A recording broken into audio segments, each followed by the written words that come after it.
அனைவருக்கும் வணக்கம். நான் உங்கள் அஸ்ட்ராலஜர் கலைவேந்தன் பேசுகின்றேன். நீங்கள் astro science realm YouTube channel பார்த்துட்ருக்கீங்க. இப்போ நாம் ஒரு ஜோதிடத்துக்கு முக்கியமான விஷயங்கள் என்று சொல்லக்கூடிய 10 விஷயங்கள் என்னென்ன, ஜோதிட கணிப்புகள் எப்படி 100% துல்லியமாக இருக்க முடியும், இருக்கலாம், அதே போல் எதனால் ஜோதிட கணிப்புகளோ இல்லை ஜோதிடமோ பொய்க்கிறது அப்படின்ற சில விஷயங்களை கொஞ்சம் என்னுடைய பார்வையிலேருந்து பார்க்கலாம். இப்போ பார்த்தீங்கன்னா, ஜோதிடம் உங்களுடைய நீங்கள் ஒரு இடத்துல ஜோதிடம் பார்க்குறீங்க அப்படின்னா, அந்த ஜோதிடம் பலன்கள் முழுவதுமாக 100% அவர்கள் அந்த ஜோதிடர் சொல்வது பலிக்க வேண்டும் என்றால் முதல் முக்கியமானது என்ன அப்படின்னா, உங்களுக்கு துல்லியமான பிறந்த தேதி மற்றும் ஜாதகம் தெரியணும். பிறந்த தேதியும் நேரமும் இடமும் ரொம்ப முக்கியம். அதுதான் அடிப்படை. ஒரு 5 நிமிஷம் முன்னாடியோ பின்னாடியோ நீங்கள் சொன்னீங்கன்னா கூட தேதி, உங்களுடைய நேரம், உங்களுடைய ஜாதகமே அப்படியே மாறிடும். அதனால் துல்லியமான நேரம் என்றது ரொம்ப முக்கியம். உதாரணத்துக்கு 10 மணி 5 நிமிடம் நீங்கள் இன்னும் துல்லியமாக போனால் நொடிகள் அளவுக்கு நீங்கள் சொன்னீங்கன்னா அது ஒரு ஜாதகத்தை கொடுக்கும், இந்த இடத்துல பிறந்தவர்களாக இருந்தால். அதே போல் 10 மணி 10 நிமிடத்துக்கு நீங்கள் ஜாதக கட்டம் வரைஞ்சிங்க அப்படின்னா அதற்கான ஜோதிடமே மாறும், அதுக்கான ஜாதக கட்டமே மாறும். ஆக 5 நிமிஷம் முன்ன பின்ன இருந்தாலே உங்களுடைய ஜாதகமே மாறக்கூடிய விஷயத்தில் நீங்கள் துல்லியமான நேரத்தையும் துல்லியமான பிறந்த இடத்தையும் நீங்கள் சொன்னீங்கன்னா தான் அதற்கான துல்லியமான கணிப்பே அங்கேருந்து தான் ஆரம்பிக்குது. அதுதான் உதாரணத்துக்கு இப்போ சொன்னது 10:05க்கும் 10:10க்குமே வித்தியாசமான ஜாதகம் வரும். நீங்கள் வரைஞ்சிங்கன்னா வித்தியாசமான ஜாதகமாக இருக்கும். அதனால் துல்லியமான பிறந்த தேதின்றது ரொம்ப முக்கியம். ரெண்டாவது பார்த்திங்கன்னா, உங்கள் ஜாதக கட்டத்தில் பார்த்திங்கன்னா மொத்தம் 3 கட்டம் இருக்கும். ஒரு ஜாதகத்தை எடுத்திங்கன்னா அதில் ராசி கட்டம், நவாம்ச கட்டம், பாவ கட்டம், இந்த 3 கட்டமே ரொம்ப முக்கியமானதுங்க. அதனால் ஒரு விஷயம் சொல்லுவாங்க, நல்ல ஜோதிடருக்கு நவாம்சம் தேவையில்லைன்னு சொல்லுவாங்க. அதாவது என்ன அப்படின்னா, ராசி கட்டத்தை வச்சே அவரால் நவாம்ச கட்டத்தையும் பாவ கட்டத்தையும் ஒரு நல்ல ஜோதிடனால் வரைய முடியும், அதை கணிக்க முடியும். அதனால தான் அது தேவையில்லைன்னு சொல்கிறாங்க.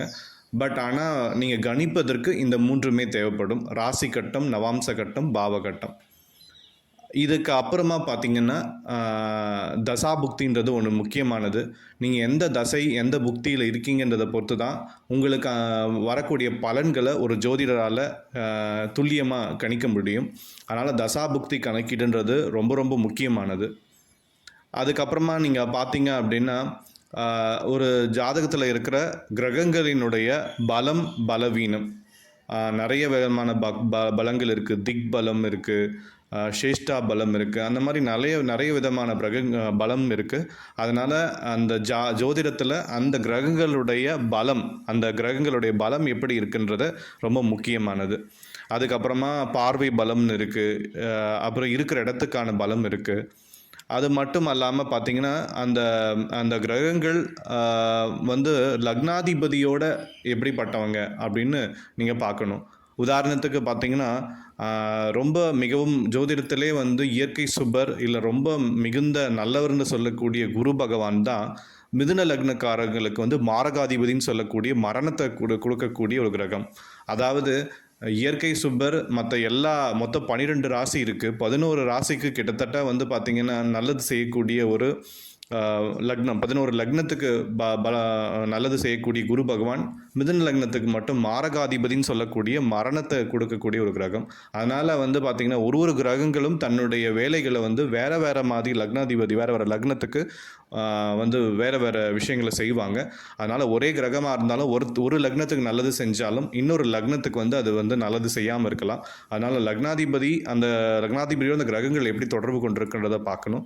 கடைசியாக உங்கள் ஜாதகத்தில் விதிவிலக்கு, என்னென்ன விதிவிலக்குகள் இருக்குது, என்ன யோகம் இருக்குது, தோஷம் இருக்குது, இது எல்லாத்தையும் துல்லியமாக கணிச்சாதான் ஒரு ஜாதகத்தை நீங்கள் 100% துல்லியமாக கணிக்க முடியும்.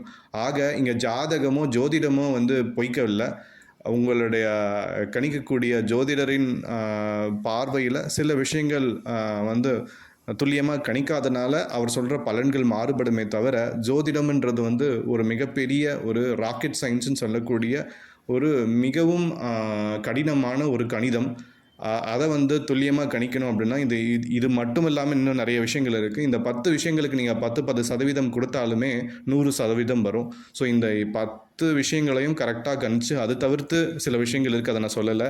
அதெல்லாம் கரெக்டாக கணிச்சாதான் உங்கள் ஒரு ஜோதிடமை, ஒரு ஜாதகத்தை துல்லியமாக 100% கணிக்க முடியும். அதனால் வந்து கணிக்க முடியாதுன்னு இல்லை, பட் மனிதர்களால் சில விஷயங்கள் அறியப்படாமல் சில இடத்துல செய்யக்கூடிய தவறுகள்னால தான் அந்த கணிப்புகள் மாறுதே தவிர, ஜோதிடம் அப்படின்ற ஒரு ஒரு ஒரு அறிவியல் என்னை பொறுத்த வரைக்கும் அது வந்து பொய்க்கவில்லை. உங்களுக்கு இதை பற்றி என்னென்ன விஷயங்கள் தெரியுமோ அதை நீங்கள் கமெண்ட்ஸில் சொல்லுங்கள். ஆஸ்ட்ரோ சயின்ஸ் ரெல்ம் யூடியூப் சேனலை முதல் முறையாக பார்க்குறீங்க அப்படின்னா சப்ஸ்கிரைப் பண்ணுங்கள். நன்றி, வணக்கம்.